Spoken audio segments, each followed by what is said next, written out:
I'd always believed that if you raised your children right, taught them kindness, patience, and honesty, then when the day came for them to start their own families, they'd carry those values with them. That belief is what kept me going during the long nights at the diner, the double shifts at the grocery store, all those years saving every spare penny for my son's future. So when David told me he was marrying Leela, a sweet young woman with a nervous smile and careful manners, I didn't hesitate. I offered to pay for the wedding. Every last detail. I told myself it was a mother's gift hand investment in their happiness. Planning. The wedding was my way of keeping busy after my husband's passing. I poured myself into it, choosing flowers that matched Leela's eyes, picking a cake that reminded me of David's favorite childhood dessert, even sewing tiny pearl buttons on the hem of her veil. Each detail felt like stitching a family together. The ceremony was as beautiful as I had hoped. White roses twined around the arch, sunlight catching the lace of Leela's dress. I remember the way David squeezed my hand before walking down the aisle, his eyes saying thank you in a way words couldn't. But sometimes the prettiest days have shadows you don't notice until much later. It started with a single envelope I found a week after the wedding. When I was tidying up my desk, it was from the reception venue, an invoice I thought I had already paid. Odd, I opened it, expecting to see a zero balance. Instead, the bill showed a large payment had been made, but not by me. The name on the payment line was unfamiliar. E-Price. At first I assumed it was a clerical mistake, maybe a vendor's typo. I called the venue to clear it up, but the manager confirmed the payment was real and recent. 2 days before the wedding, something about that answer made my chest tighten. If the venue had already been paid, why had David accepted my check for the same amount? I didn't confront them right away. I told myself there had to be an explanation, but the seed of doubt had been planted, and it grew quickly. The next week I noticed small things, hushed phone calls Leela would take in the hallway, David's distracted smile whenever I asked about the honeymoon plans, little inconsistencies that, on their own, meant nothing but together began to form a shape I didn't like. I told myself I was being paranoid, that I was still adjusting to being alone after the wedding excitement had passed. But late one night, while going through the receipts in my kitchen drawer, I saw that unfamiliar name again, price on another document, this time connected to the florist's payment. That was the moment the unease shifted into suspicion. I remember standing there in my dim kitchen with the refrigerator's hum the only sound. Feeling the weight of betrayal pressing in, I had trusted David and Lila completely. If there was a mistake, why hadn't they told me?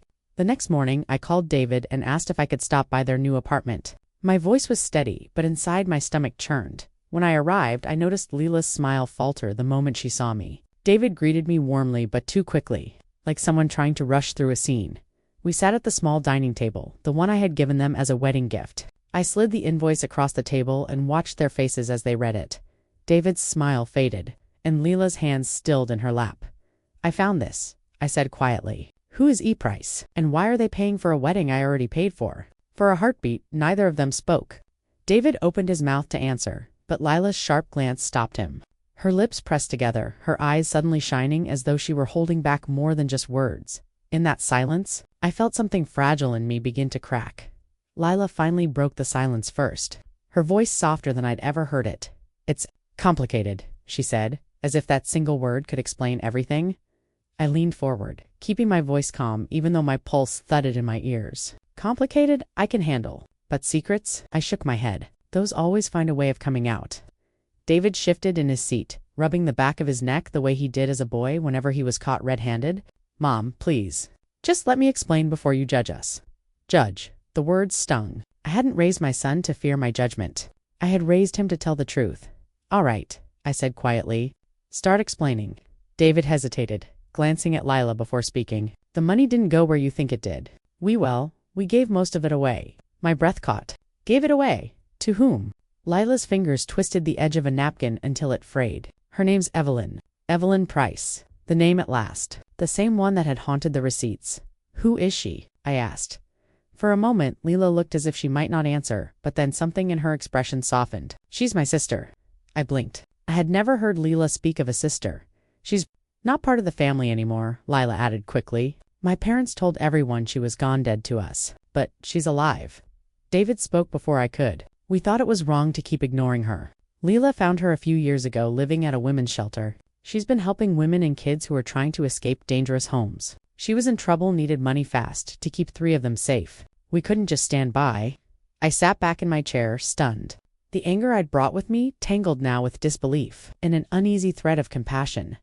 So you took the money I gave you for your wedding? I said slowly. And you gave it to a stranger, your estranged sister, without telling me. She's not a stranger, Leela whispered, her eyes glassy with tears. She's family. She risked everything to get those women out. We thought we could pay you back quietly once everything was settled. You should have trusted me, I said. My voice came out lower than I intended, edged with hurt more than fury. We were afraid you wouldn't understand, David admitted. We wanted the wedding to be perfect for you, too. We thought if we told you before, you might try to stop us. And those women didn't have time to wait. The words hit hard. Perfect for me. As though all my hard work had become an obstacle instead of a gift. For a while, none of us spoke. Leela stared down at her lap as a tear slipped free and darkened the napkin. At last I pushed the receipt aside. You lied to me, I said. But you also saved lives. I don't know how to feel about that. Leela wiped her eyes. We're sorry. We never meant to hurt you. There was no apology in the world that could undo the fracture that had opened that day. Trust, once cracked, doesn't mend. Easily, I left their apartment that evening with the invoice folded back into my purse and a heaviness in my chest. I couldn't shake. That night, I couldn't sleep. I kept picturing this faceless woman, Evelyn Price, wondering what her story was and why she needed my money more than my own son and his bride did. The curiosity burned hotter than my anger. 2 days later, I found myself standing outside the women's shelter David had mentioned. The brick building looked ordinary, but the faces I glimpsed through the lobby window, tired mothers clutching their children, told me there was nothing ordinary about the pain inside those walls. I walked in, introduced myself to the receptionist, and asked for Evelyn Price. The young woman at the desk gave me a cautious look and said, I can't promise you want to meet, but I'll let her know you stopped by. I left my phone number on a sticky note, not expecting to hear back. But 3 nights later, my phone rang. A voice, gentle but guarded, came through the line. Mrs. Miller, this is Evelyn Price. I heard you were looking for me. Her voice alone carried a lifetime of wariness, yet there was a spark of strength beneath it. We arranged to meet the next afternoon at a quiet cafe on the edge of town. I arrived early and spotted her instantly, a tall, thin woman in a faded blue sweater, sitting alone by the window with her hands wrapped around a mug as if drawing warmth from it. Her resemblance to Leela was unmistakable, same eyes, same delicate jawline, but marked by hardship. She looked up when I approached, a flicker of hesitation in her eyes. I wasn't sure you'd come, I admitted as I sat across from her. I almost didn't, she said with a small smile that didn't quite reach her eyes, but Lila said you deserved to hear the truth. And so, over lukewarm tea and the quiet hum of the cafe, Evelyn told me everything. Evelyn's story unfolded slowly, like pages of a book she wasn't sure she wanted me to read. She spoke of a father who controlled every breath she took, of nights spent listening to the creak of footsteps in the hallway and the dread that came with them. At 19, she left home with a duffel bag and the will to survive. For years, she hid her past, working small jobs, sleeping on friends' couches, and eventually finding purpose helping other women escape the kind of fear she once lived with. I thought if I could save even one person, she said quietly, then leaving home wouldn't feel like just running away. It would feel like something good came out of it. The weight of her words pressed against my chest. I tried to imagine what it would be like for Lila to grow up believing her sister was simply gone, erased from the family story because she had chosen freedom over silence. Your parents still don't know? I asked. Evelyn shook her head. They'd rather believe I'm dead than admit what drove me out. I've made my peace with it. Leela hasn't. I thought of Leela's guarded eyes, the way she'd twisted that napkin in her hands. Suddenly, her silence made sense. Evelyn's voice wavered only once, when she spoke of the 3 women she had helped with the money from the wedding. One had 2 small boys, another was 6 months pregnant. Their stories echoed her own. Nights of fear, a desperate need for a way out. I didn't want to take Leela's money, she said, staring down at her tea, but she wouldn't stop calling. She said it was the only way to get them safe, before it was too late.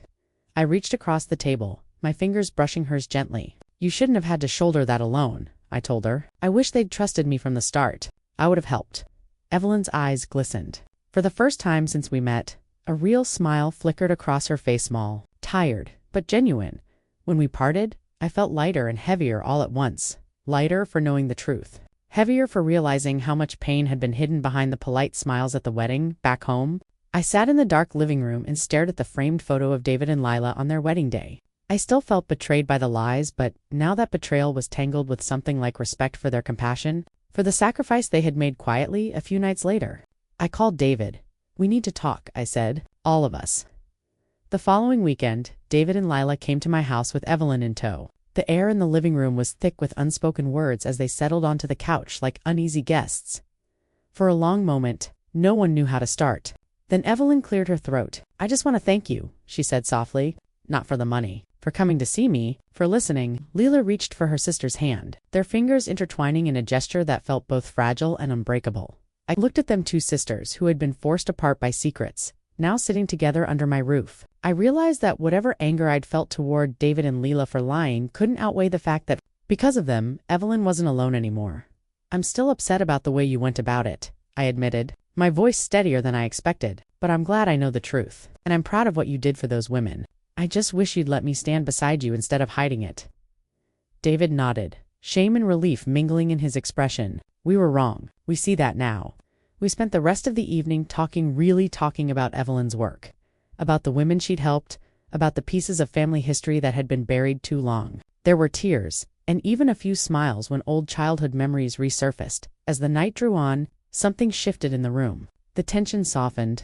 The distance I'd felt from David began to close when they left. I walked them to the door and stood watching as the sisters walked down the path side by side. Their silhouettes were outlined by the porch light, one slightly leaning toward the other as if sharing the weight of the years they'd lost. I realized I didn't regret paying for the wedding anymore. I regretted the lies, the silence that had built walls between us when honesty could have built bridges. In the end, the real price of their secret hadn't been the money. It had been the trust that cracked under the weight of things left unsaid.